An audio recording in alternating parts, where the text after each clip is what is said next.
Good afternoon, esteemed colleagues, dear AUC community, good afternoon. Welcome, or is it good evening? Should we say good? No, it's still afternoon. Good afternoon. Welcome to this important event to showcase AUC's roadmap for its participation in COP27. The American University in Cairo has established itself as a key resource in Egypt in the fight against climate change. Over the years, we have built expertise and demonstrated serious and impactful commitment to this cause, making us pioneers in climate action as an institution of higher education. The hosting of a global event such as COP27 is a significant moment for Egypt as well. For Egypt primarily, of course, and for us as well. It places the country and the African continent in general on the map when it comes to the climate change challenges that the continent as a whole faces, and in fact, the Global South faces. But it's also an opportunity to show the vital role of higher education institutions and how they are designing strategies to respond to these challenges. In Egypt, we have been a leading university in responding to climate change through the adoption and implementation of several green projects and initiatives. We launched the university-wide climate change initiative. We have integrated sustainability into our curriculum, research, and service. We offer a graduate degree in sustainable development. Our faculty, along with our Office of Sustainability, have produced innovative research studies and publications such as the Carbon Footprint Report, amongst others. AUC takes pride in the leading Center for Applied Research on the Environment and Sustainability, CARES, which was funded and directed by His Excellency Dr. Hani Swalim, the new Minister for Water Resources and Irrigation. Under his leadership, CARES became a hub for the adaptation to climate change in Egypt and the region, the development of solutions for food insecurity, and research on desalination and food farming, both fish and agriculture. The American University in Cairo sees COP27 as an important venue to showcase the work that is being done in Egypt on climate change. We have created a dedicated task force for the preparations leading to COP27, which was headed by Dr. Swalim before his appointment as minister and is now chaired by Dr. Khaled Tarabia, who will of course talk at length along with the associate deans on the work we've been doing. This global conference, COP27, is an opportunity to talk about the solutions we have developed to mitigate climate change challenges and to show our innovation in sustainability, design, and engineering, to organize events and panels that add to the conversation and connect with other participants as a springboard for possible collaborations and exchange of expertise in the future. More importantly, it will also allow us to start planning for post-COP27. We are looking forward beyond COP27 and thinking about how our agenda will be more integrated and aligned globally, regionally, and nationally, so that the university can have a larger footprint in the areas of sustainable development and design, environmental awareness, and education in Egypt. In the fight against climate change, we are leading by example. We are planning for a greener campus expansion that will take as a primary goal our environmental load.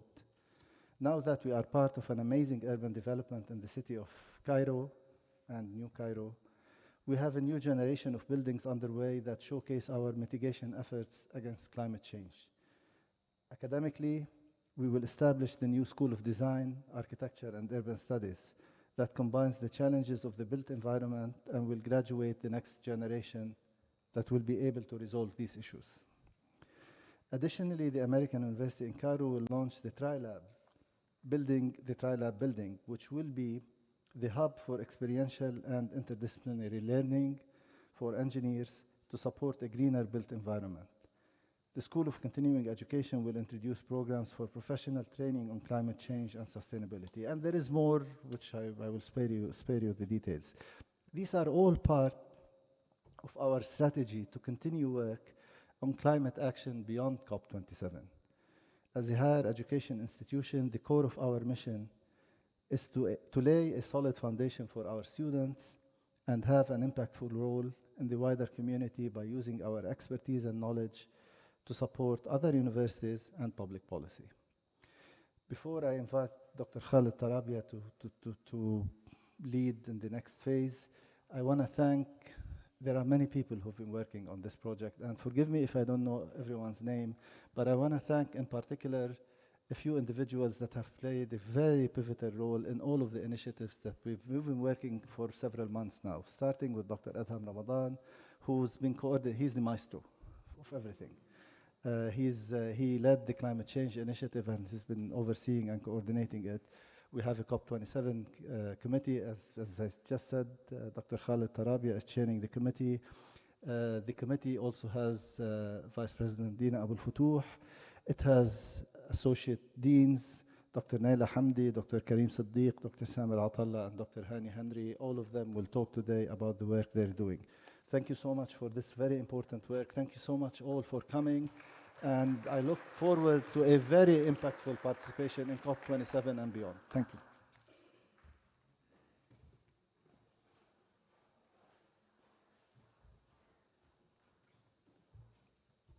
Thank you all very much. As a faculty member and I teach sustainable design, this is an unbelievable event. I'm sure that all of you and everyone who's here is truly connected to this important event nationally and globally. Thank you, President Dalal, for your welcome notes and engaging speech, Provost Abdurrahman, distinguished faculty and members of our beloved AUC community. Today we present the work of the task force on COP27 preparations, which I'm honored to chair following the leadership of His Excellency Dr. Hani Swelem and my dear colleague and the head of CARES, along with my dear colleague Dr. Adam Ramadan, who also led the task force and continues to lead the organizing committee for COP27 preparations. Indeed, at AUC, our faculty, students, and staff are engaged in many efforts on and off campus to spread knowledge and awareness about climate change, implement sustainable solutions, reform environmental policy, and develop sustainable business models that would reshape the future of our neighborhoods and cities. We take pride in our contributions and we look to this upcoming COP global event and beyond for a full year till COP28 to showcase our work and join hands with other institutions to allow this coming event to be a true implementation COP.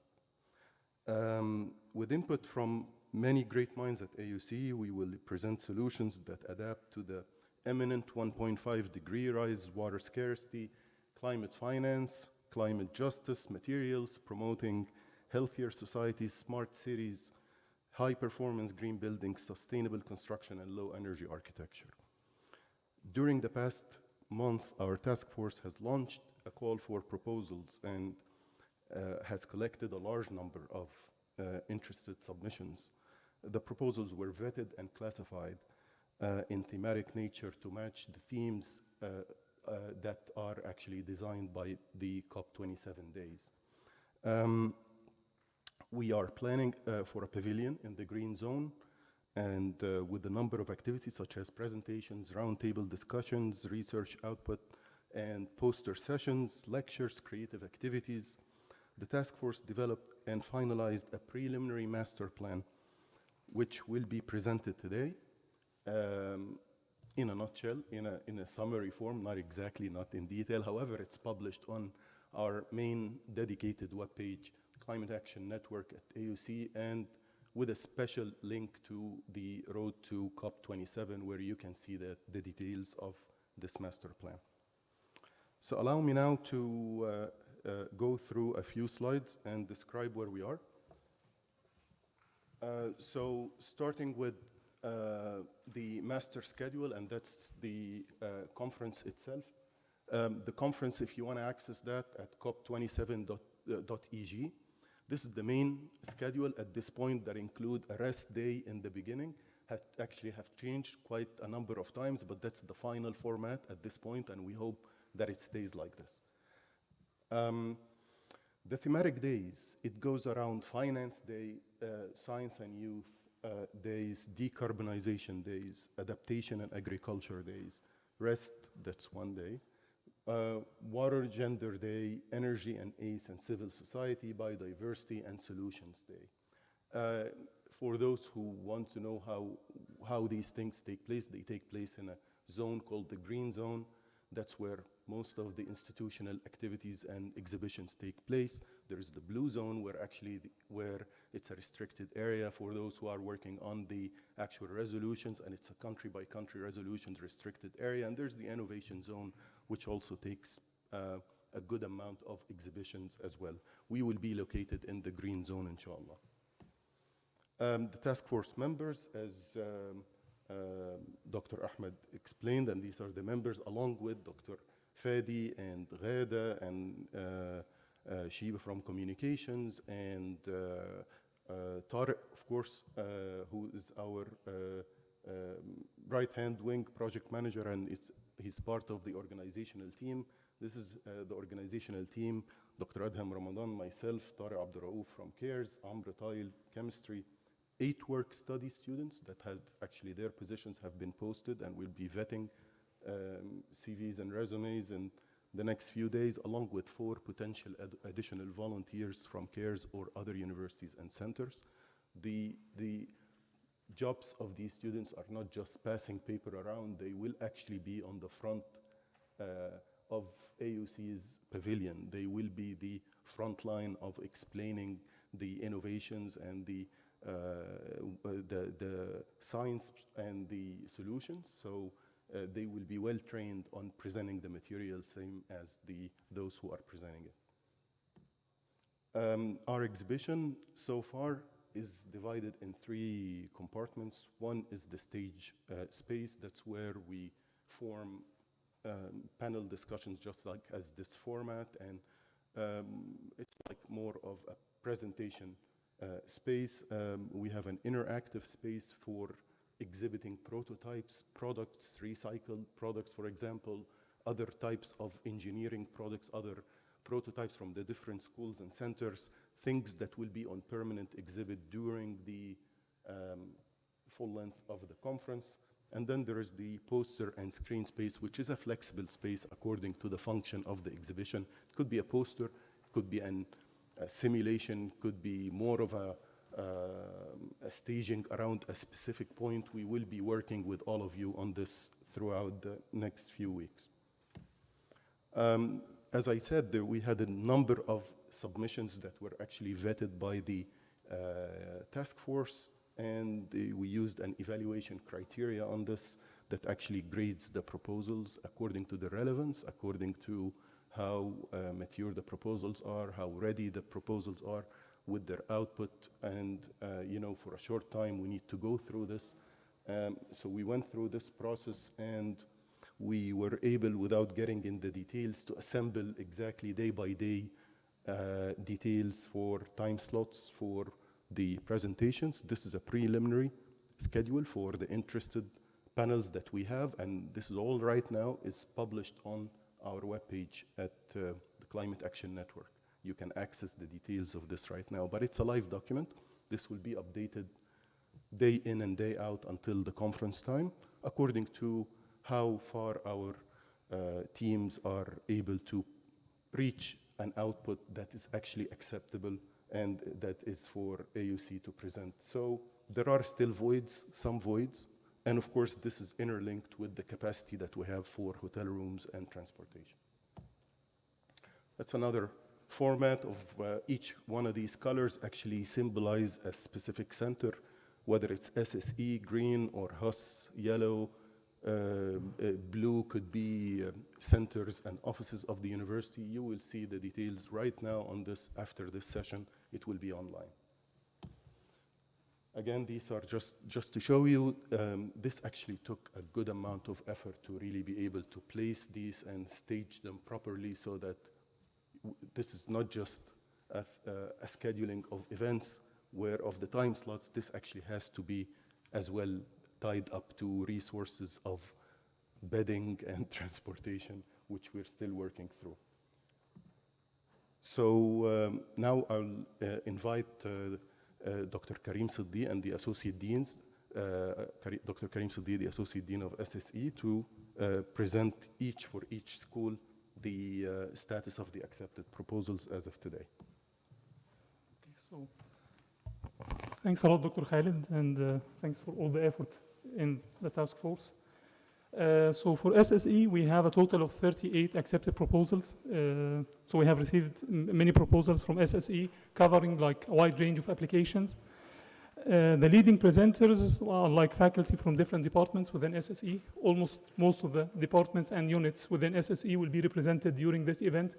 We have faculty from architecture, from construction engineering, mechanical engineering, chemistry, electronics and communications, from the C&D, the research center, the computer science and the engineering CARES, the research center of Dr. Hani Swaylam, and the Institute of Global Health and Human Ecology. So I will not go through this list of faculty. So in the next slide, we will go through like the different themes that are covered by SSE faculty, and I'll talk more about the faculty who will be involved in each of these themes. So for the themes for SSE, first we have the environment and sustainability. Here we have CARES, we have Dr. Ahmed Gendi from environmental engineering, we have Dr. Omar Abdelaziz from mechanical engineering, we have Dr. Tariq Madkour from chemistry. Of course, you can see like a wide range of applications. All of them are related to climate change. Then we have solar energy. We have Dr. Yahya Ismail from electronics.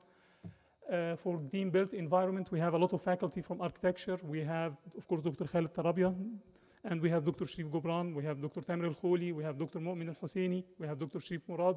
Like again, they are covering different aspects of green built environments, not just one aspect, like many different aspects. Then clean construction, we have Dr. Hanadi Salim. I think Dr. Hanadi Salim, she's here. Okay, so this is her contribution to like the activities during COP27. Then we have sanitation and wastewater management. We have Dr. Ahmed Gendi from the environmental engineering. We have Dr. Mayada Sayed from chemistry, the water treatment. We have AI, artificial intelligence in agriculture. We have Dr. Ahmed Rafa from computer science and engineering contributing to this. It will be an interactive simulation activity. Aquaculture, this is again led by CARES, Dr. Hani Swaylam. We have desalination. This is led mainly the activity by Dr. Amal Aisawi from mechanical engineering. Disinfection, this is Dr. Wael Mamdouh, he's here also today from chemistry. Net zero energy, we have, of course, Dr. Salah Al-Haggar, so he's here today with us. Many of the activities and many even of the previous activities leading to COP27 like were led by Dr. Salah Al-Haggar. Education, so some of the activities will focus on education, and we have Dr. Mu'min Husseini from architecture. He will be covering this. Transportation, we have Dr. Maran Saoudi from construction. She will be doing some activities related to transportation. Health, of course, we have faculty from the Institute of Global Health. We have Dr. Mohammed Salama. I'm not sure if he's here today, but Dr. Mohammed Salama will be covering this aspect. And then we have the data science. For the data science, we have the AUC Data Hub, like for climate change. This is led again by Dr. Khalid Tarabia. I think Dr. Nouri is part of this from computer science. So these are like the different themes that are going to be presented during COP, like the activities, different activities. And we have different types of activities, including panels. We'll have presentations of our graduate programs focused on climate change, like the environmental engineering program and the sustainability programs that we have at AUC. We will have side stage presentations. We will have demos. Again, this is an important activity. We will have interactive simulation sessions and posters and research related, showcasing our research at SSE. Thank you.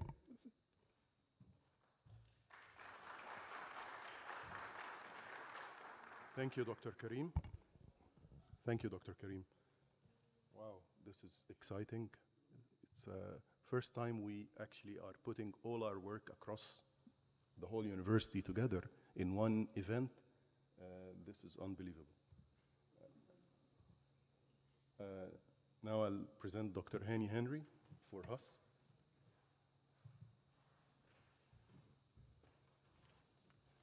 Good evening, everyone. I'm very excited to be here. I just wanted to say that our wonderful house faculty are making great contributions, although only 6 proposals, but I'm very, very proud of what they're doing. And their work really reflects an essential feature of our HUS mission statement, which is the cultivation of a deeper understanding of the human experience. And what else than climate change that we really need to understand in a deeper way, and also the forces that affect us.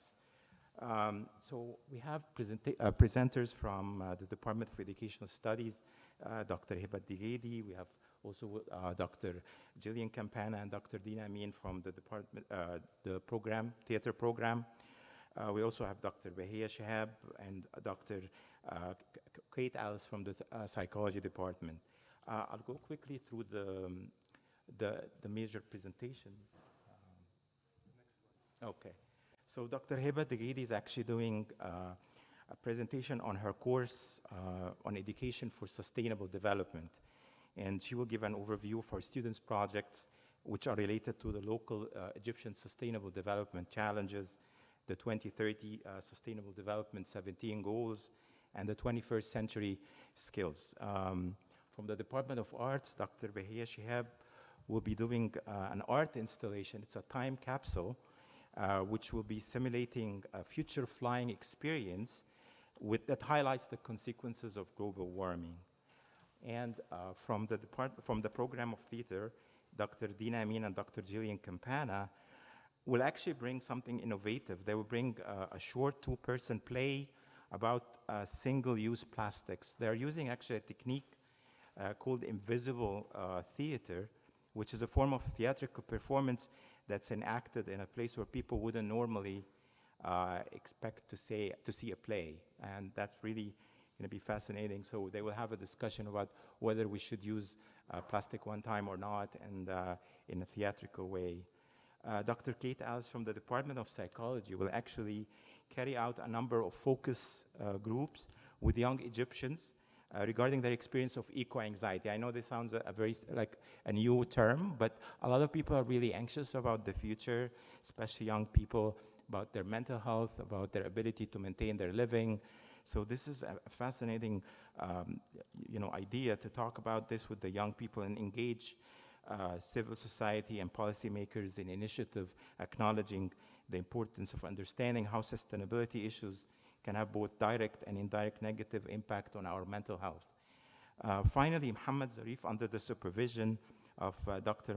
Martina Jasklasi from the Sociology Unit, will actually present the rooftop gardening project at the AUC residences. This is a fascinating project because it provides an excellent solution to the lack of space and the expensive land prices for gardens. It also aims at having an effective use of rainwater that occurs within Cairo during rainy days. But I also must acknowledge two faculty, Dr. Tahiyya Abdel Nasser and Dr. Rabab al-Mahdi, although they're not physically presenting their project there, but Dr. Tahiyya Abdel Nasser from the Department of English and Comparative Literature took part in a virtual creative writing workshop called 12 Stories for 12 Days Project, Egypt and UK. It was organized by the University of Exeter last May, and she submitted a short story, and this story will be showcased as a part of 12 stories that have now been written, have gone to print, and will be showcased in a book that will be distributed at COP27. And finally, I really must commend Dr. Rabab al-Mahdi, who has this wonderful project, a research project titled Alternative Policy Solutions. This project created partnerships with different international entities to produce policy briefs, policy papers, awareness campaigns on climate change. And one of these papers actually will be presented in COP27 as a position paper for civil society organizations that are working on environmental issues in Egypt. I know that's not a lot, but I'm very proud of our faculty and their engagement and the reflection of, like I said earlier, the wonderful mission statement of HUS. Thank you.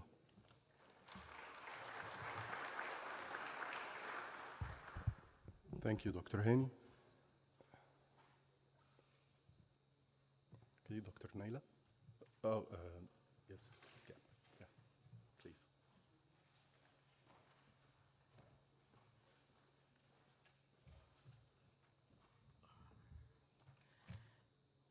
Okay, thank you for that. We have a small number, but significant number of presenters at this event. The leading presenters, as you can see, are Dr. Rana Hindi, Dr. Ghada Barsoom, Dr. Layla Baradait, Dr. Hussein Amin, and Dr. Nora Wahbi. Participating departments are the PPAD, Adham Center for Digital Journalism, and that's the AUC TV, and the Public Policy Hub, which is a unit by itself. Okay, so to ensure that the School of Global Affairs and Public Policy plays its role in advancing climate action nationally and internationally, GAP faculty have decided that this would be an excellent opportunity for them to do that, and that too is related to our mission. So not only are GAP faculty hoping to really represent AUC well in their pavilion, but they also hope that the pavilion in general is really engaged with the organizers and helps make this a very successful event for Egypt.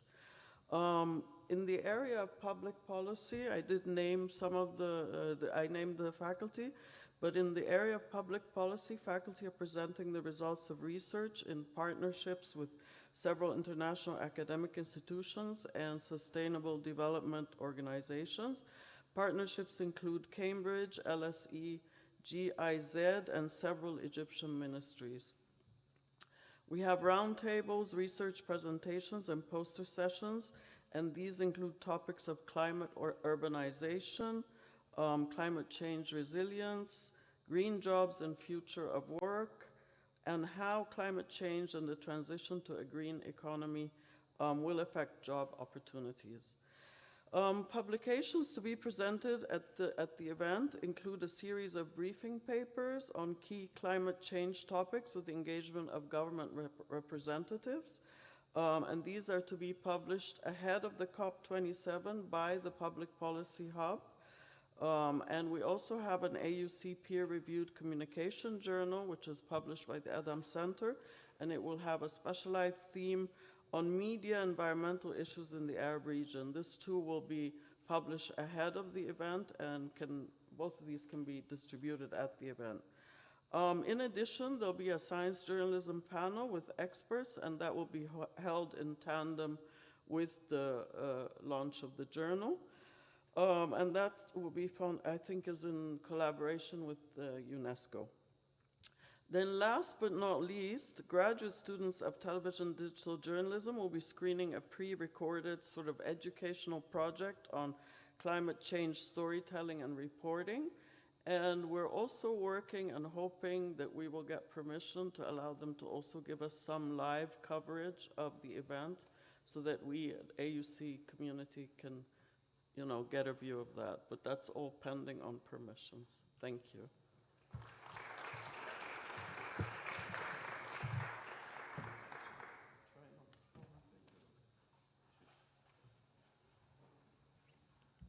Thank you, Dr. Naila. And then now with Dr. Samer Atallah for Business School. Thank you, Dr. Khaled. So I think we've all came here and said it's not the number, but it's all about the relative comparison to the SSE. So we're not comparing ourselves to the SSE. So I'm very humbled here today to present the work of my colleagues in the School of Business. We've probably businesses are the polluters, and part of the challenge of global climate change is to tackle how businesses can be sustainable in their operation, to create value, but not in the same time lead to negative impact on planet Earth. So these are my colleagues who are presenting. Part of the centers are also the J. Palmini and other centers in the school. Let me go over the topics in detail. So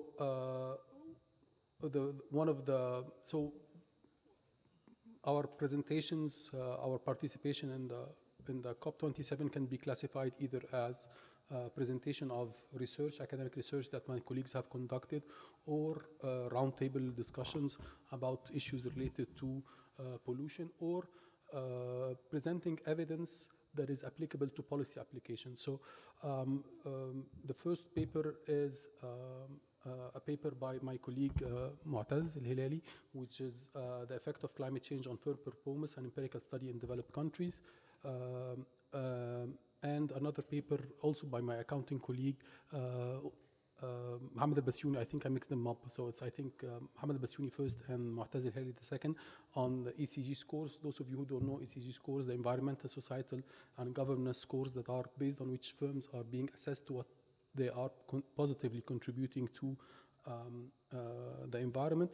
So he links the ECG score, the CO2 emissions, and the firm value. How does the firm value in the stock market is in fact impacted by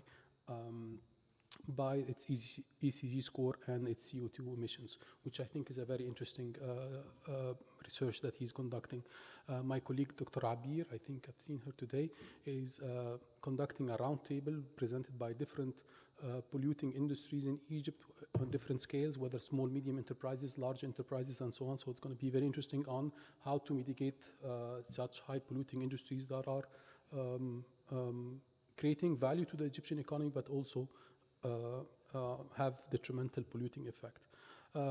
My colleague Dina Abdel Fattah will be presenting the work in her course Labor Economics, which is a community-based learning course, and she will be showing evidence from this course about how to tackle unemployment, especially in the age bracket of the young, using green skills. Also, my colleague Dina Abdel Fattah, another economist, she'll be presenting her research on tackling rural youth unemployment and how vulnerable they are because of climate change impact, especially in different rural areas of Egypt. Also another research product by my colleague in the economics department,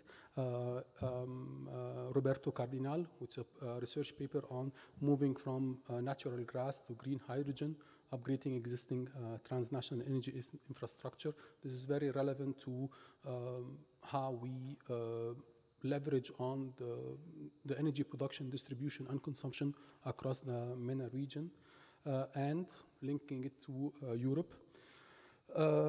Also research by my colleague Inji from the accounting department, which is climate change adaptability and governance, which links also how the firm governance is related to how much the firm adapts to climate change, and this is a seminar series. Lastly, the JPAL MENA, the Jameel Poverty Action Lab in the Middle East and North Africa, will be presenting evidence using randomized controlled trials that tackle climate change issues either related to water, to food security, and so on and so forth. I take this opportunity to invite you to a panel they're holding on the sponsorship with UNICEF this Thursday in Mu'taz Al-Alfi Hall. So this is what we'll be doing. Again, it's a combination of showcasing our research, academic research, showcasing how our academic research can be adapted to policy, and conducting roundtable discussions. Thank you so much. Thank you.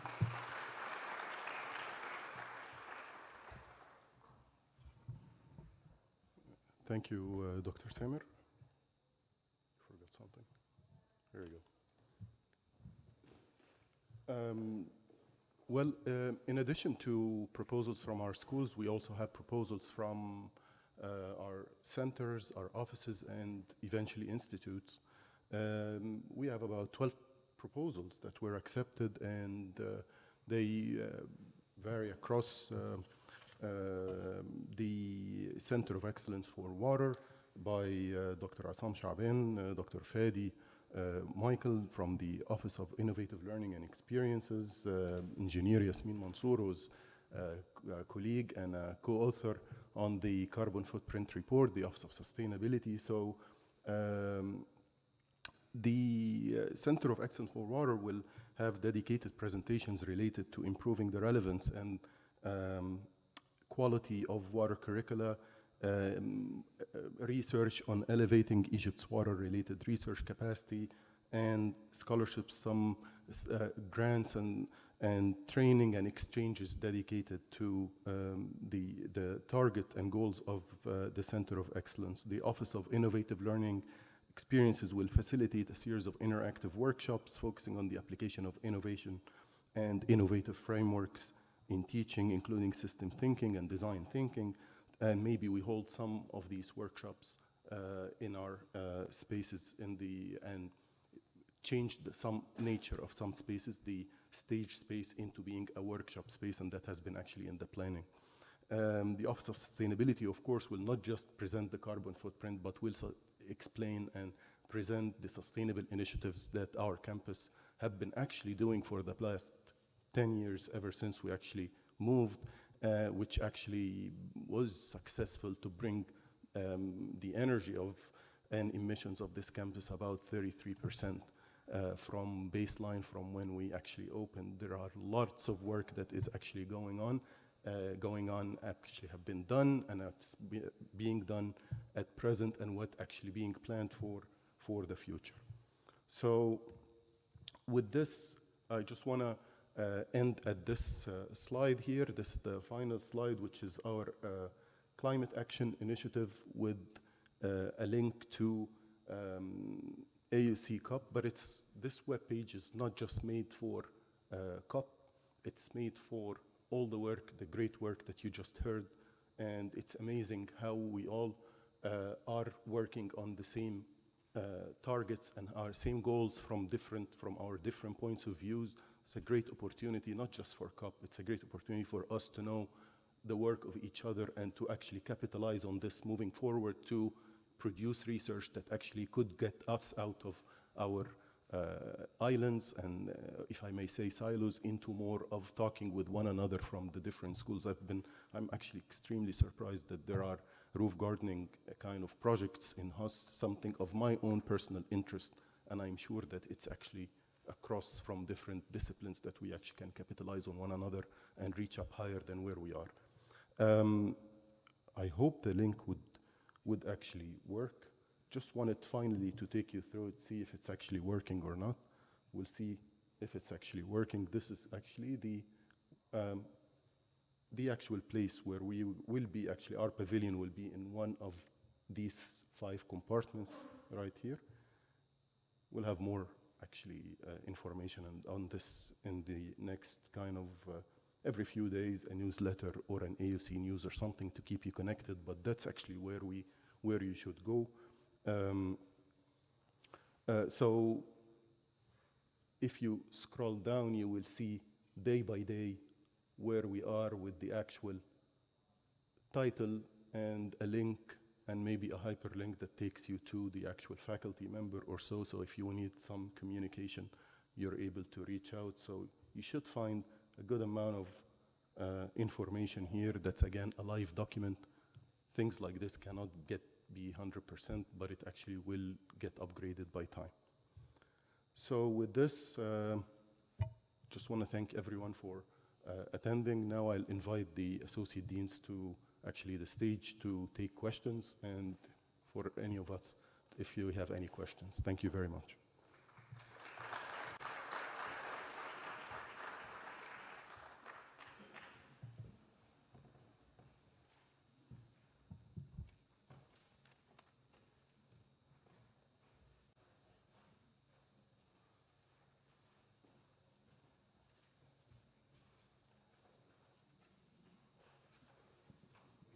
Do we have mics for the stage? Oh yeah, we do? Okay.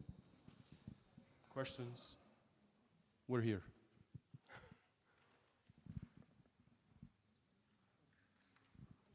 Dr. Yahya, تفضل. Okay.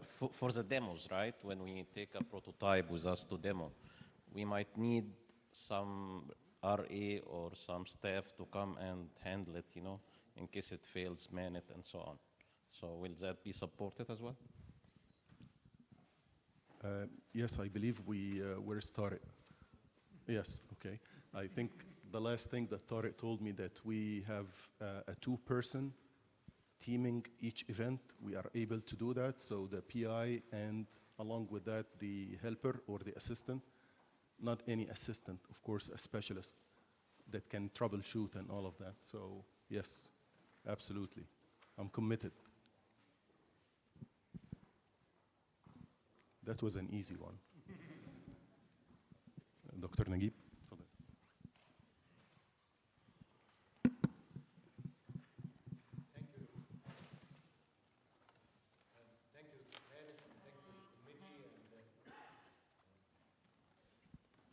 and all the people who have been working on this very important issue. And I think you recall we have talked about it almost a year ago for the necessity of AUC to be as leading as it can be on this event. A couple of points, and I had the pleasure of meeting with Dr. Khaled Tarabia on them, and I would like to share them with this nice gathering. First of all, I'm curious to ask Dr. Khaled about this nice logo, climate change, this very nice logo. Is it like becoming somehow in our correspondence, somehow it will appear in the coming few months? I think it would be a good idea that we use this logo more often than just here. If it's on the way, then I'm really grateful for that. The part I would like to see more actually is to bring AUC campus to Sharm el-Sheikh. I think most of the discussion talking about what's going to happen in Sharm el-Sheikh, but I want Sharm el-Sheikh to know what's happening at AUC. And I think we can use our communication facilities, our connection to the other part in Sharm el-Sheikh to bring the campus as it stands today, our courses, our education part to there. Because at the end of the day, there's going to be a limited number who will be able to go to Sharm el-Sheikh. These have been vetted and screened and so on. So bringing the campus of AUC and the activity there. And I would wonder, is there a possibility that while being in Sharm el-Sheikh, you could still talk to people, visitors to our part here at AUC and get them connected while you are in Sharm el-Sheikh? So that's something I want that we take into consideration. And I would like to strengthen the students component here, the student component, the activities, not just the research done by the students, but the student activities. I see it actually, I'm sure it's not skipped or underestimated, but I want it to appear in an organized form.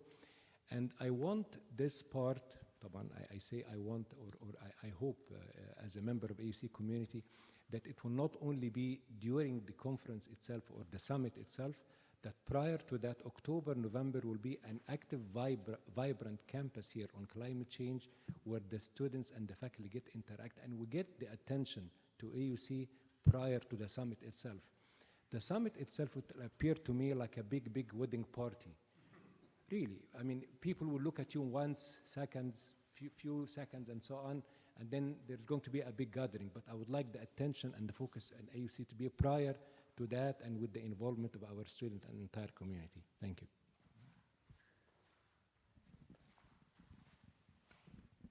Thank you, Dr. Mohammed. I noted most of the helpful comments, and they're very, we will definitely consider all of it. There are issues there. Thank you, Dr. Abu Zaid. I would like to add to this that what is more important than the wedding, what happens after the wedding. So the effort should be continued and sustained long after the not the COVID, after the COP27. Thank you. There is a question at the back.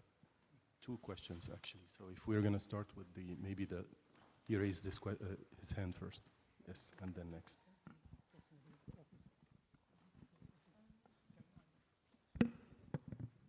So I would like also to comment on the question from Dr. Abu Zaid or the feedback. Part of the presentation or part of the activities that are planned for COP27 will be like our graduate programs focused on the climate change and the environment. So this is partially like will address this point. Another part is that we will showcase the research done at SSE or sorry, at AUC in general, not just SSE, like all the research that is done. So this will be showcased at the event. So again, this will take AUC to COP27, and we will show like how vibrant AUC is, how we are interested in this like climate change, how our the research activities are related. And I think maybe Khaled, you can comment on like the sustainability office. You'll showcase like the activities. Yes. So I think this is also part of. If you want to comment on. Yep. Yani, we will definitely be presenting the initiatives that we have on campus, things that we've actually worked on the past 10 years, best practices for other institutions. I'm sure we are actually in our pavilion part of actually other institutions that are there will be there in the same place. I'm sure that we will be visited specifically for this purpose, Bashmondessa Yasmin. So, you know, we will definitely have material and we'll have someone there to show our experience in that. This is good, but I think the point that Dr. Naguib raised, which is what's going on prior to, is also important because it actually energizes the community and it will bring us actually more ideas as well, so that when we're over there, we actually have the audience already. And point well taken, and we will definitely work on it. I just wanted to say something about the question of students. So with the GAP school, there are a lot of students involved in these projects, especially, of course, the Adam Center, it's all students, but also the public policy hub. So it's not void of students. And in terms of events, the journalism department is hosting a 2-day conference ahead of the COP, and this will be to address climate change communication, and we're inviting journalists and media people from all over Egypt to try to train them in storytelling for climate action. Thank you.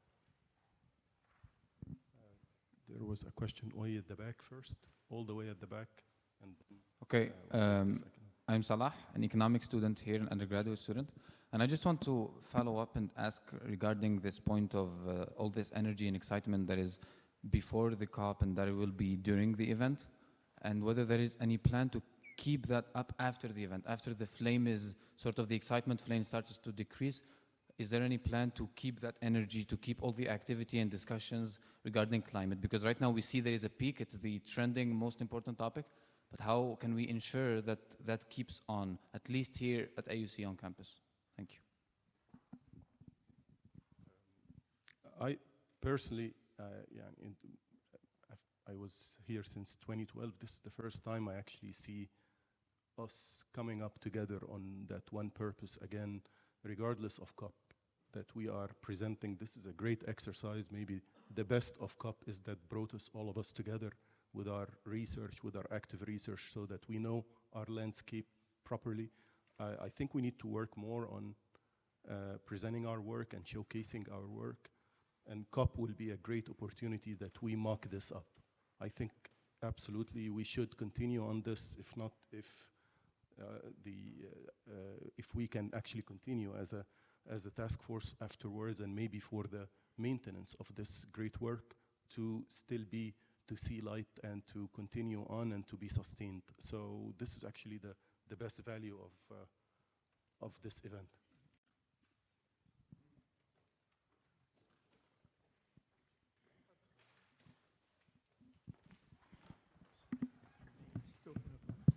So yes, so in response to that, I mean, Egypt's hosting of COP27, I mean, the year Egypt is responsible for COP27 starts with COP27 and goes all the way to COP28. So actually, the majority of the time of activities in related to COP27 is the year that follows COP27.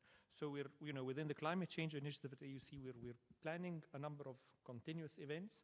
Of course, it relies on faculty, colleagues, and students taking part in them, but also we facilitate at the Office of the Associate Provost for Research, facilitate a number of calls to support activities. We're also coordinating with undergraduate research to actually reflect that in activities related to, involving students, undergraduate students as well. So it's something that's going on, and I fully agree. We need to make sure that, it continues beyond COP27, not only for a year, but beyond that. And of course, we're hoping that the task force will agree to continue working on AUC's participation in COP28 in Abu Dhabi. So.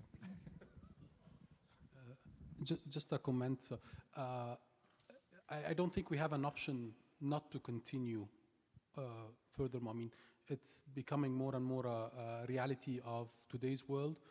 Young people like yourself are worried more and more about it, because I would love to live more, but apparently your generation will face the implications of climate change more than my generation. When I was your age, I was an engineering student, and Dr. Salah Al-Haggar supervised my thesis in the usage of natural gas in cars. And at the time, people told us, what are you doing? So it's really about building a momentum. So the momentum is there, we just need to build on it. So definitely we have to continue, we don't have any option. Let me also comment that actually the COP27 event that, as Dr. Adam mentioned, continues after the event itself. The work continues till COP28 until Egypt actually hands the torch to Emirates on COP28.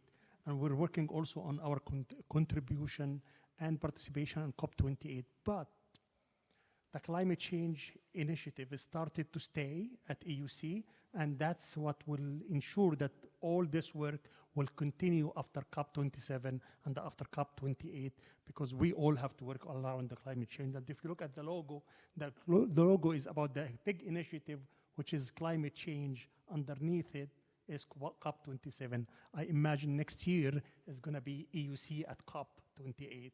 But still, the big initiative is the climate change. And please visit the website for the climate change that includes the more information about the climate change initiative that includes the COP27. And I just want to make sure that everyone is aware with the email of how to reach us. I'm sure there are many are interested. Go to the page, you will see the email cop27@aucegypt.edu, cop27@aucegypt.edu. If you don't really know or you forgot about this, sustainability at AUC, any of our own emails are available for you as well, but I'm looking at all of our graduate students and undergraduate students here, and to actually send us and communicate with us. We are looking for you, for your interest, not just for COP, but there are actually other initiatives like the Race to Zero task force that actually being formed, where the sustainability office are taking the leadership of. We are thinking about a plastic-free kind of campaign. We are thinking about many other initiatives that your help is critical and required in that. There is a question at the back.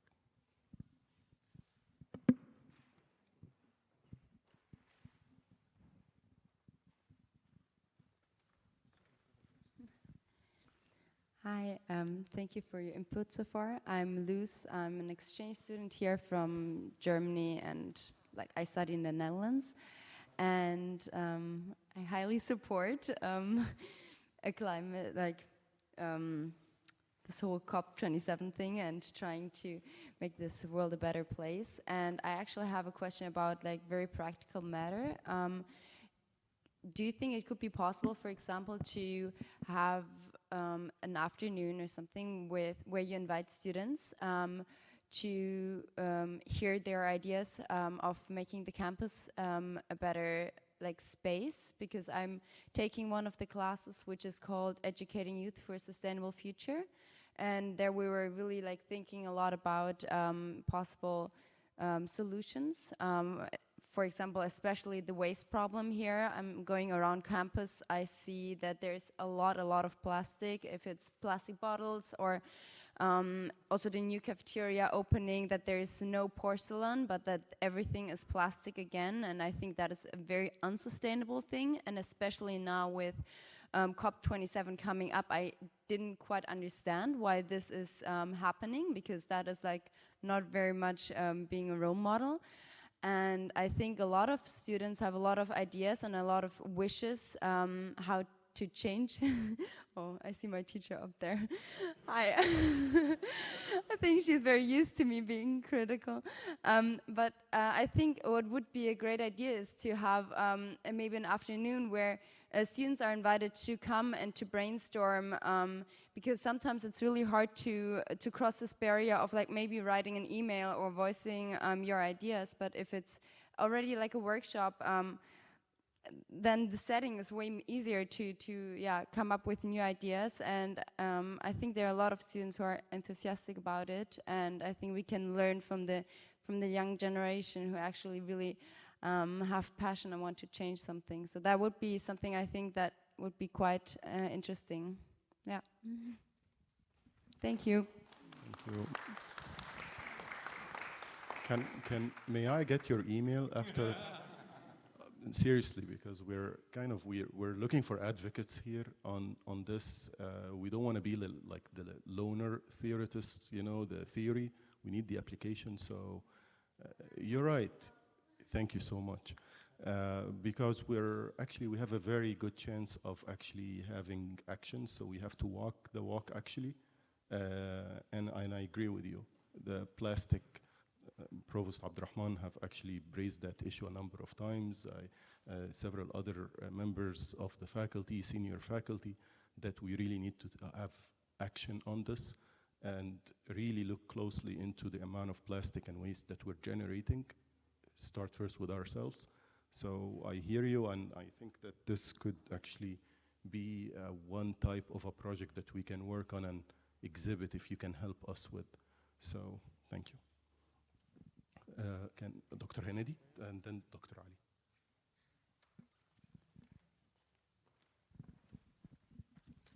Thank you very much. Thank you very much for the task force and Adam for the work done. It's a great effort. Concerning the plastics that we have on board here, I know of faculty members who are now producing products made out of natural polymers, which are biodegradable. They degrade just. So I can put you in contact with those faculty as well. And I think this would work very well with the proposal that's made right now. I just need to know what are the plans for the next maybe 30 to 40 days for participants, how things would be organized, how would you coordinate with us? So if we can know more about this, please. Thank you. Dr. Adam, should I take that? Okay. Dr. Adam and I will respond, but basically we have some logistical issues that we are working on with transportation. We have not yet, we received confirmation from COP finally that we have a place. Then yesterday we received confirmation of where we are. This is great news, actually. We were in the dark, all of that. And I was wondering, what am I gonna present today, actually, if I get this question?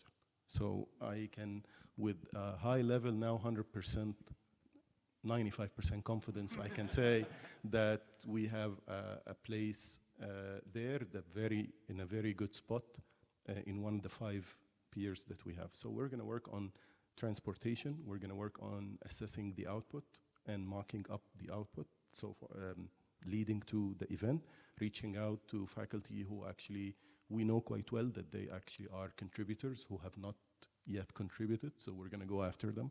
And we want to present the true picture of AUC over there and have an impact. We want to disseminate our knowledge properly and exchange with other institutions, make more friends than what we are over there, use the opportunity for our maybe reach out for our ranking, Dr. Ihab today, as we were talking. So it's a multi kind of layering issue. So we have a committee, the organization committee headed with our PM, Tariq, from CARES, along with the students, will be working on identifying each of these presentations and trying to confirm it, and working on the logistics, payment, hotels, and all of that, which hotels are reserved, but who goes first and who will be with who in which room. So it will be fine that we don't have to be in the same school to kind of spend the night together, you know. Guys, we need to kind of really, we are one community here, so it's okay to kind of coexist with other schools. Yes, Dr. Ihab. And then Dr. Ali Aouni after that, Dr. Ahmed. I'm sorry, Dr. Ali, but let me say something that regarding students' participation, I urge you to start now, talk to the Dean of Students and to the Deans of the school to be flexible, understanding for student participation during the semester, because this is an event that comes to Egypt once in a lifetime, and we need to enable our students to participate in that. So we need to start to talking to our faculty and our senior leaders in the schools about how to facilitate for the students to attend those events and not miss many classes, or at least accommodate them if they miss classes. Thank you. Noted. Thank you, Dr. Ihab, for bringing this up. Definitely. Dr. Ali and Dr. Ali, please. Dr. Ali Aouni.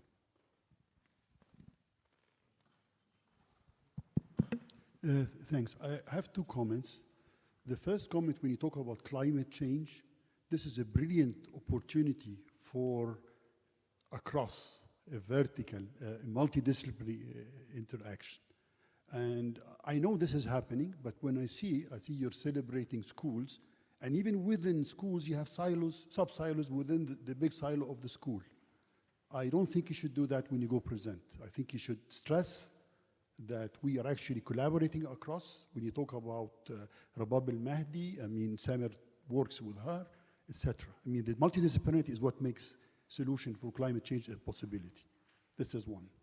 Second, when you talk about a campus that is sustainable, you have, I mean, anybody that talks about whether it's environmental, human rights, they talk about complicit, they talk about scope 3, which is basically, I could easily outsource anything bad to a third party. And your responsibility on outsourcing to a third party is you're liable. You're liable. So that's, I mean, people are going to ask you this. The other thing also is and it's the same mindset, is that when I say that I'm sustainable, even endowments, the way you invest endowments, it has to be sustainable, it has to be responsible. And leading universities that talk about being sustainable, they address all those issues. And I don't think we're doing that exactly. And this is, by the way, it's lagging across. I mean, it's Egypt. You look at banks, for example, when they tell you they're net zero, they mean within the boundary of a bank, which is like, hallelujah, big deal. Thank you. Thank you, Dr. Ali. You always bring the points that gets me to spend long nights kind of thinking. Honestly, when you're with these comments, thank you for bringing that. And regardless of the event itself, in terms of, we both have some beliefs towards that event, I know, but we're still going. And you know, this is the irony of things, but we have to go and be in the green zone. So your ideas here are amazing of how we can collaborate on one another. Maybe instead of being separated, we find a way to join hands, even as schools, into the theme will connect us together. But maybe we find projects that actually has more than one member, just like the one we're working together on, the hub for the carbon footprint. So I turn this to Dr. Ahmed Dalal first, the president.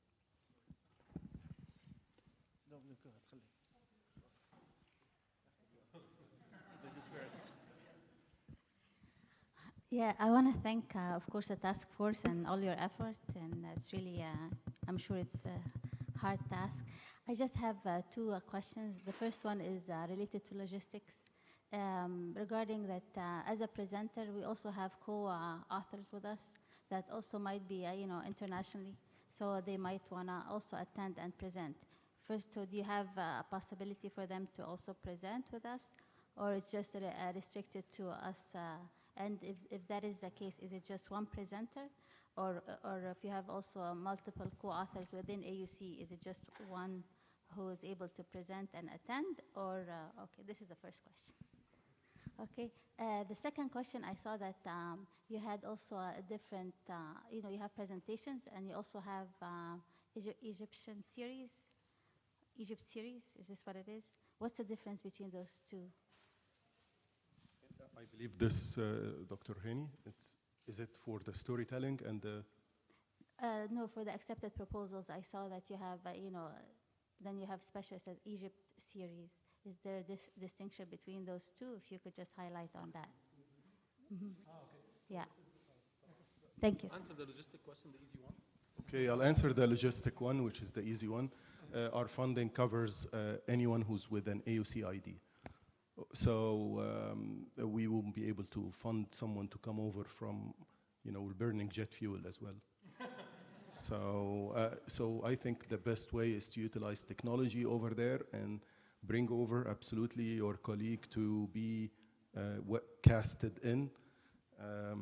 Maybe Dr. Sharif Murad can, travel and get them in the virtual kind of lab thing, hologram. But we won't be able to sponsor except these who are actually on campus grounds and campus community.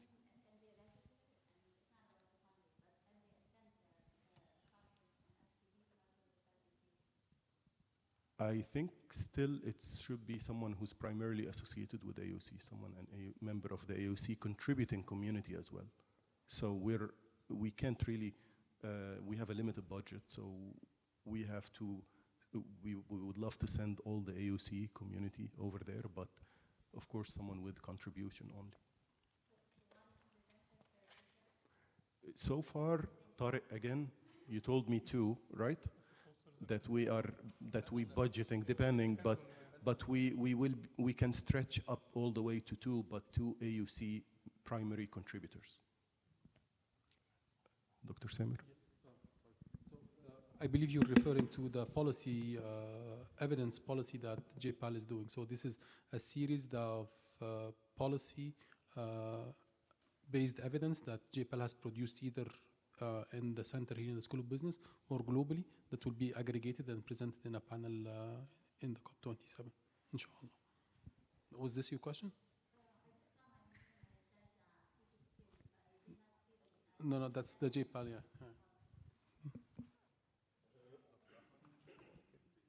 So, just if I may, the question of what happens after this particular event and continuity. The initiative itself, which of course part of the initiative, the sort of the external reason for launching this initiative has to do with COP27.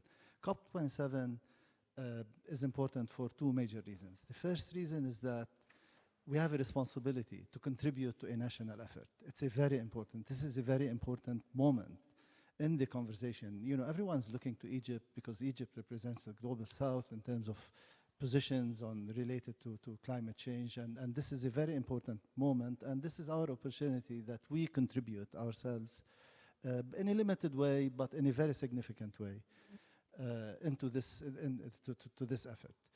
But the other reason that this initiative is important is that COP27 for us internally is an opportunity to galvanize the work that we do, to bring together, because this is work that we've been doing for many years, and this is work that we're committed to do beyond COP27 for many years to come. This is a topic that we're committed to tackle, to work on in research, to work on in education, and also it's a topic that we're committed to work on in the way that we conduct ourselves. There is a lot of work that needs to be done, and thank you for the intervention from the student. I mean, this is really, there is so much work that we need to do internally. What the initiative has done is that it brought together people from multiple disciplines, so many disciplines, not just one discipline. They now know each other. There will be more opportunities to know each other in different ways. They know each other, although not all of the proposals are multidisciplinary, but some of them are, and at least you know of each other's work, and you know how to build on that, I hope, in the future. We wanna incentivize and support work which is interdisciplinary, or even in some cases it doesn't have to be interdisciplinary. It could be very significant in this particular field. We want to support that. We want to build on it, not just for COP27 and 28, but beyond that, because this is a commitment of the institution, educationally, research, and in terms of the way we conduct ourselves as a model. I just want to mention a small example. We are, as many of you have heard me say, we are considering launching 4 or 5 major projects, expansion projects at AUC. And one of these projects, we're in conversation. We don't know if it's going to work out, but we're in conversation with someone who owns a company. His name is Muhammad Dawood, your student, who has a patent to use recyclable plastic and water. He has a patent, and he's, by the way, you probably heard about the explosion in Beirut at the port. He's rebuilding the port using the rubble itself, recyclable material from the rubble itself. He's engaging in major projects in Jordan, and now he's going to come to Egypt to build a factory using this material. It will be funded internally, and so on. So we're in conversation with him. When we build our campus, we want the campus to be as environmentally friendly as we can, and we are seriously committed to that. And the important thing, one of the important things here, this is work that this individual has developed under Dr. Hajjar. And he wants to come back, he wants to work with us on the building of our campus, but he also wants to work with you to continue the research and to take it, to develop it further. This is work that has been done at AUC for many years, in small steps, then in bigger steps. It's serious work, it's real, and it covers so many different disciplines. So COP27 for us is an opportunity to contribute to a national effort, but it's also it's an opportunity for us to galvanize our own internal resources so that we could work on climate change in more serious ways. And again, this is an institutional commitment that will not go away. It's a commitment in our educational programs, it's a commitment in our research, and we need to learn how to model our own conduct and life, use less plastic, and use other resources. Is Shireen here? Okay, it's you. Okay. We have work to do on all of these fronts, but this is work that is possible only because what has been done before. And hopefully this is an opportunity for us to do it so much better as we move forward. And thank you all for the projects, the topics are really extremely exciting. Thank you so much.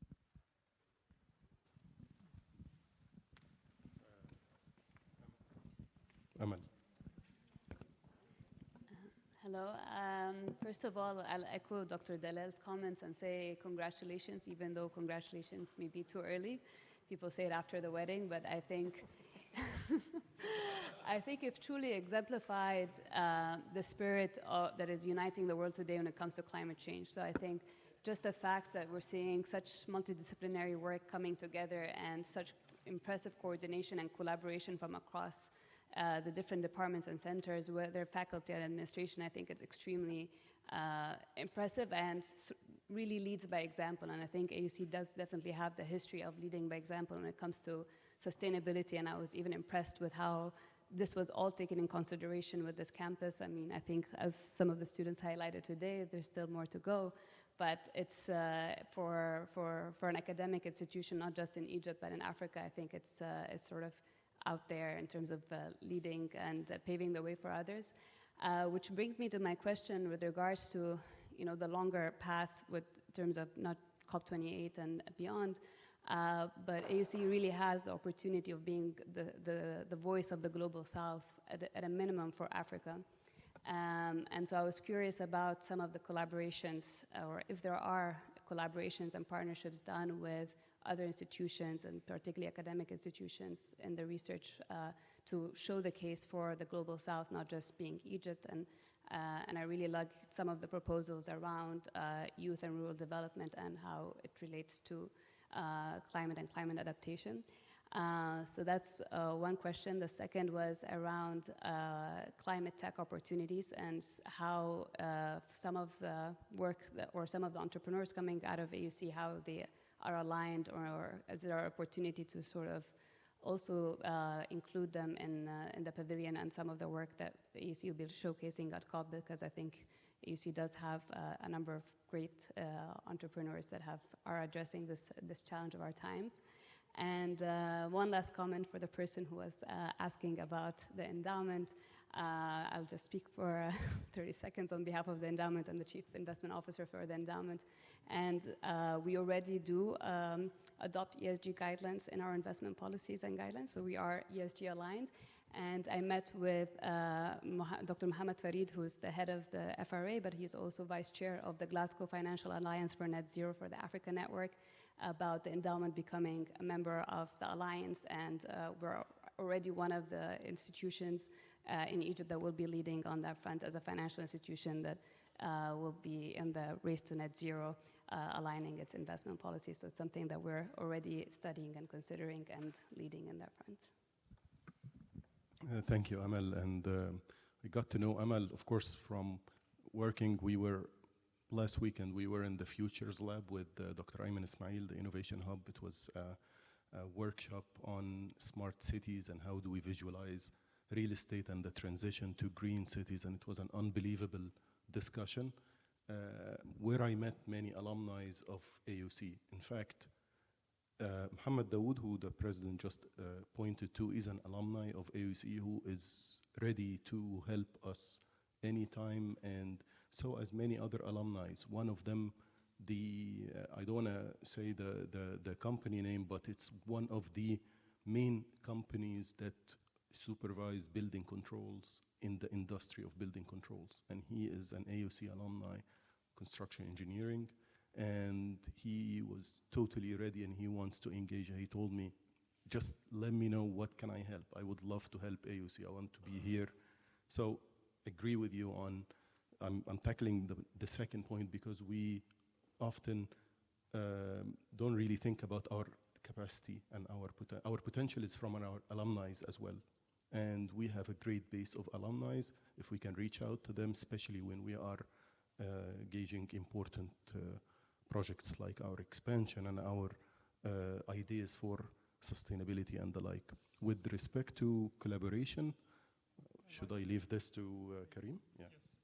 Yes. So I agree that we don't have very active collaborations in Africa, but I can at least talk about CARES, the Center for Dr. Hani Swalem. They have a lot of collaboration, joint projects with African universities, and they have a lot of African students in the program, joint collaboration. And most recently at SSE, we will be a member of the AfriTech network. It's an African network it's technology-based network composed of 10 universities in Africa, led by Carnegie Mellon Africa. And it's part of Carnegie Mellon. It's a campus in Kigali, and it's of Carnegie Mellon. And there will be a lot of activities. We are just starting, the inauguration of this network will be next month.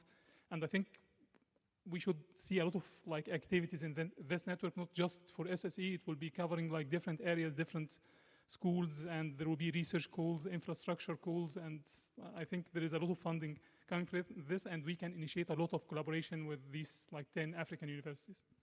So we are trying to explore this area of this collaboration with universities. And just to address also the issue of collaboration with Africa, one of the things that the School of Business is working on is a roundtable with the deans of schools of business in Africa, addressing how to integrate responsible management practices in the business education. So we were hoping to have it in the COP27, but unfortunately, we'll have it prior to COP27. So this is also in the works. Thank you, Amal.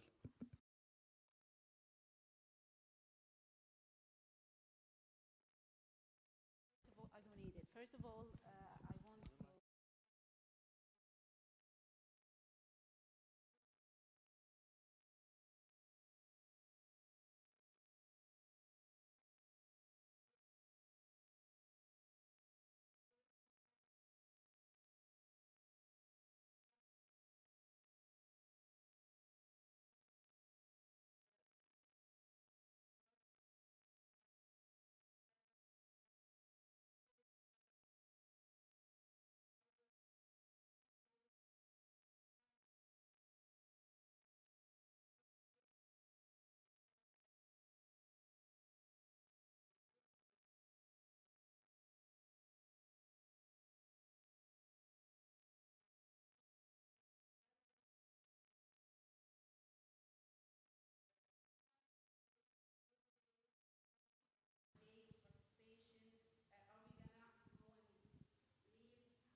Let me answer the second one. Definitely will be on the beach.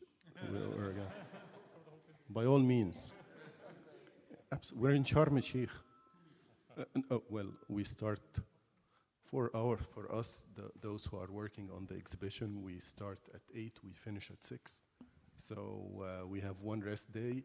At night, maybe there will be, they let us out every now and then, you know. But of course, when you have a presentation or a contribution over there, we will be communicating the duration, but we also will be asking you to let us know what to say in case when you're not around, one of our students can be able to actually explain your work at the same time. We won't be able, of course, to house everyone for the duration of the 12 days. So we will be alternating as organization committee. We can't even do that. Sometimes we have a life, like 5% life, but we will be definitely doing that. With your first ideas, absolutely, we should reach out to our students and see the thesis projects. This is where we should have a platform if we have space, and I'm looking at Tariq again. to take note of this, that the opportunities to present, absolutely. Yes, absolutely. I'm in discussion with him on this as we speak, absolutely. Thank you, Doctor. Dr. Tarabi, I have a question. Yes, please. It's very fast, it's very quick, it's the easiest question. Is the work study already online for students or not yet? The work study, is it already posted online? Yeah?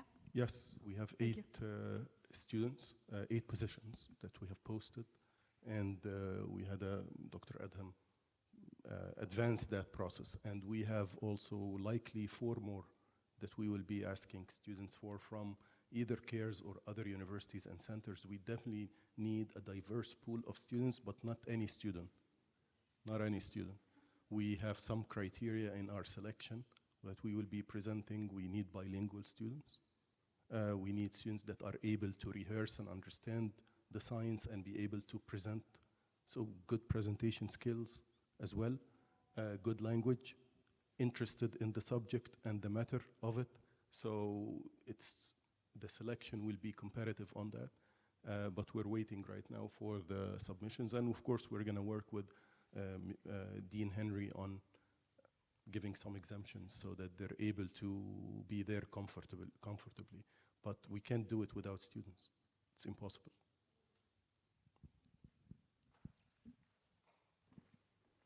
Dr. Adam, تفضل. Completely differently.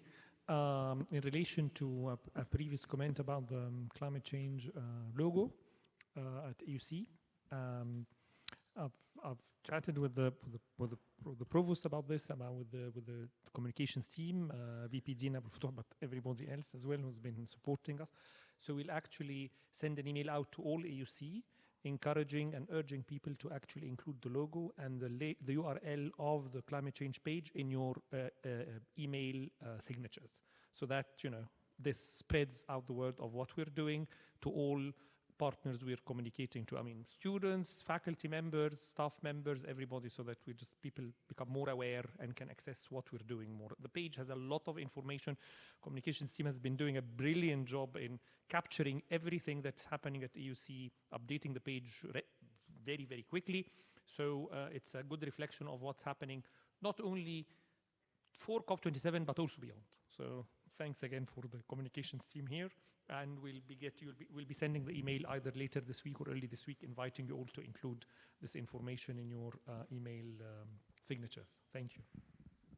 Thank you for this comment. Absolutely, a brilliant idea. So I will take my bio link out and put the climate network instead, temporarily or permanently.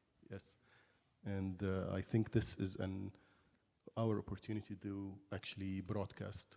Absolutely, and maybe on the first page of AUC as well, if there is a chance that we can get on this, we will see the strategy of communication in the next kind of month, not just actually year ahead until COP28, of how we're gonna make this easy for you to be able to access that information and contribute to it in the days and weeks ahead. There's one more question at the back. Hi, thank you for the efforts so far. My name is Amir Girgis. I work in the green financing landscape, and I have one comment and one question. First comment is I really stress on what Amal said, and this is an African implementation COP. Please highlight your efforts in that aspect. It will get you more recognition. The question is, the COP27 would start next November, and we will have the presidency for 1 year.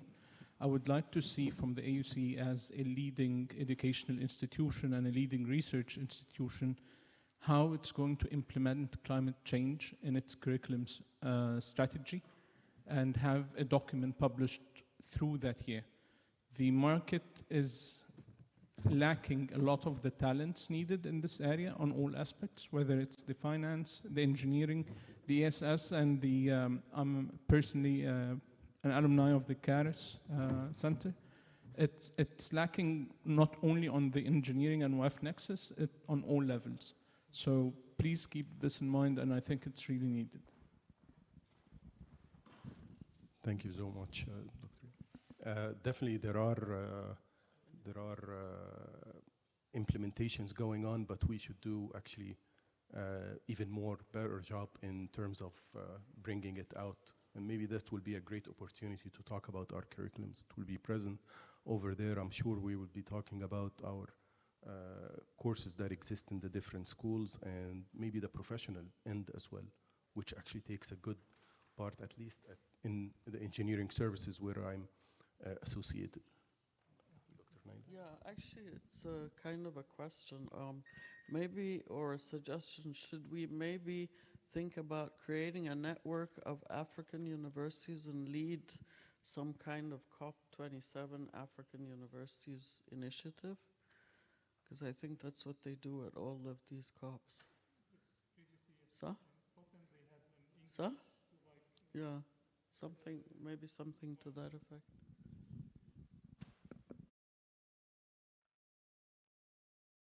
Sorry, I just in response to that, or as partial response to your point, I mean, AUC starting a competition, internal competition at AUC for developing courses using design thinking to address climate action. And this is something that is taking place in October. It's launched in October. It's and it's going to take place over a couple of months. Then the selected sort of winners of the competition will be recognized in the AUC Research and Creativity Convention, RCC 2023, that will be taking place in March 23. So I mean, we'll be sharing all this on the website, on the climate change website, and updating with all the details. Yeah. CLT is leading that effort, the Center of Teaching and Learning at AUC.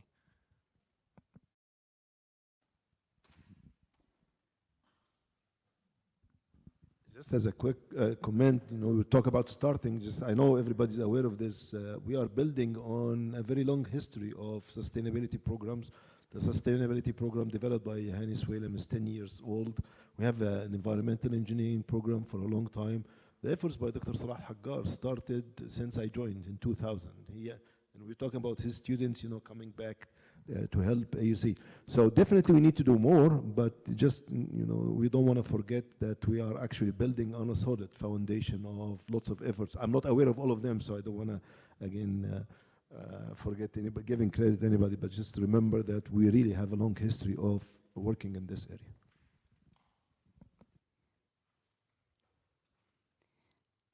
Yeah, me again. Yes. Tying into competition and stuff, I have two things that came to mind. First of all, it would maybe, I don't know if AUC already does that, but maybe have a cooperation with a university in, I don't know, maybe Germany or Netherlands that is already like very sustainable. Like there are some universities who are really like paving the way and to exchange best practices. I think that would not only strengthen the culture exchange, but also sometimes it's helpful to exchange ideas. So that would be maybe something, I don't know if AUC already does that.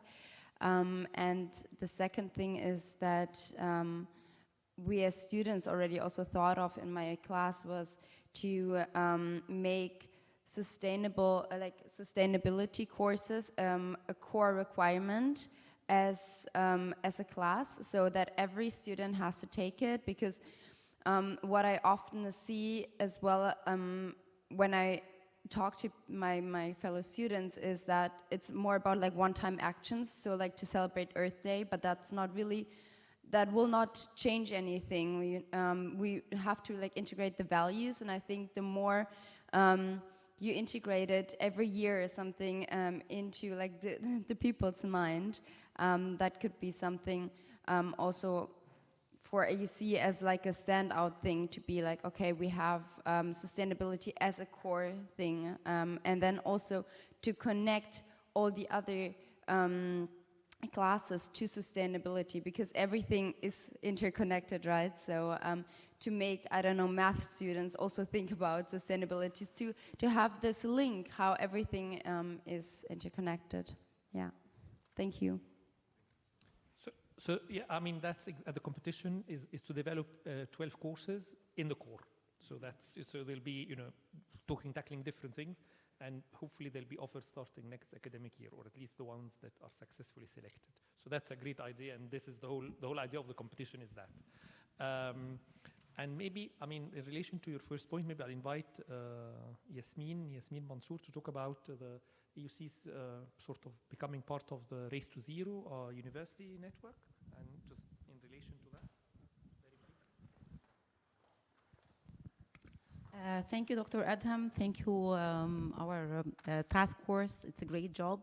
My name is Yasmin Mansour, AUC Sustainability Director. And for the Race to Zero, a part of the AUC climate change initiatives, this year we have been signed and we are a signatory to a global initiative called Race to Zero. We are planning to be a net zero campus in an interim plan and a long-term plan, and the Race to Zero will be connecting us to the global universities across Africa, across Europe, US, and many other universities. And I believe in this initiative will be a great shift to talk with other universities in different places in the globe, and to share and have, like what exactly you said, the best practice to be shared together. Actually, we're doing this since long years. We have been in rankings, the UI Green Matrix ranking. It's a global ranking for sustainability, and AUC is ranked the first in Africa and first in Egypt. And we are participating with some African universities. They are taking us as a best practices, actually, for a sustainable campus in operations. And we have some of these collaborations with some universities. We didn't work with a Germany university yet, but I think this will come through the Race to Zero initiative. Thank you. Thank you, Engineer Yasmin, for your description about the initiative. And just a small correction, near zero, not zero, okay? We will be near zero. It's going to be very difficult to be zero. So, yes.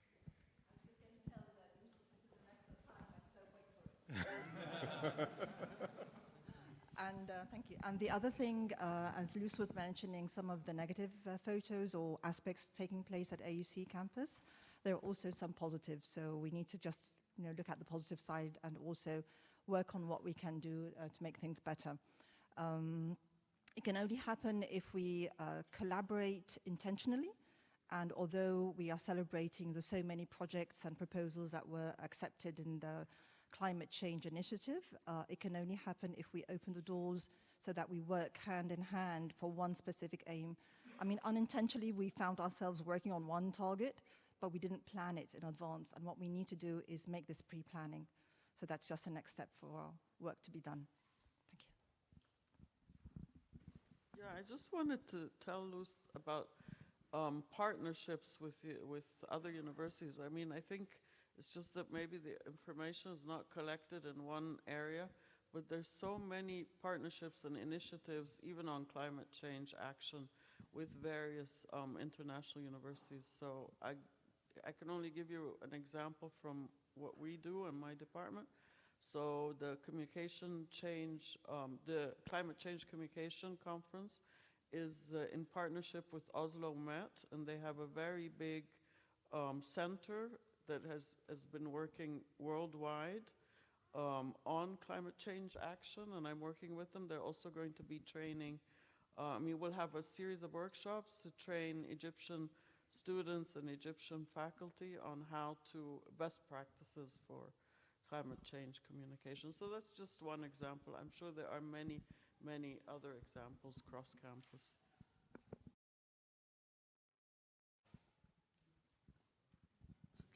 With this, I would like to, unfortunately, end this successful event.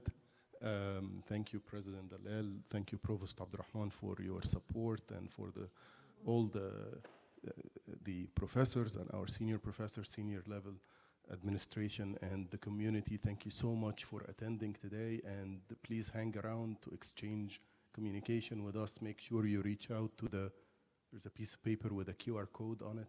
Please take that. And again, COP27 at aucegypt.edu. Check the climate action webpage. Give us your feedback. We'll work on it. And definitely one of us will get back to you. I just want to thank the task force as well, and the associate deans, as well as the members who are not on stage, Dr. Fadi and Tariq and Gheda, everyone. Thank you all for, and Dina, the VP of Communication, of course, my colleague. Thank you so much, and we'll see you in next events, inshallah. Thank you.